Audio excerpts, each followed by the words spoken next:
Part C. A manager suspects that a large batch of 2p coins is counterfeit. A random sample of 30 of the suspect coins is selected. Each of the coins is weighed and the results are shown in the table.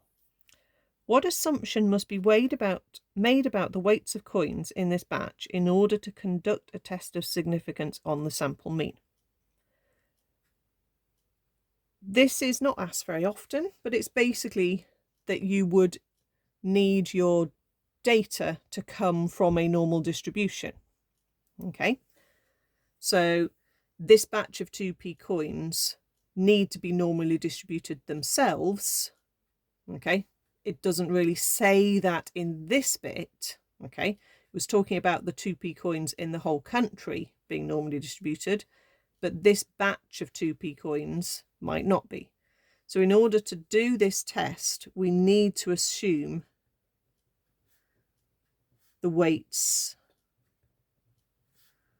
of this batch of coins, this group of coins, is normally distributed.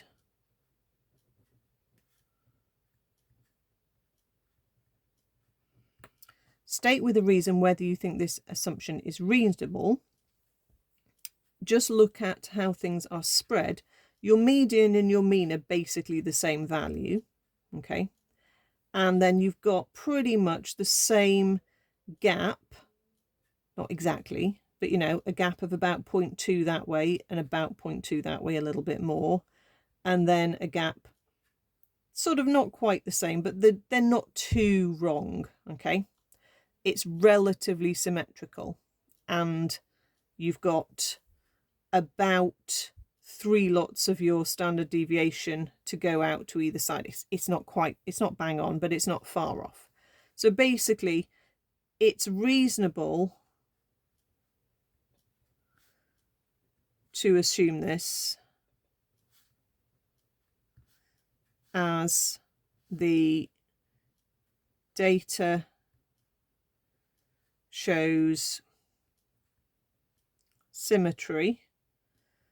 It does show a peak in the middle because the gap between the median to the quartile is not as big as the gap between the quartile and the max, so you have got a bit of a peak in the middle.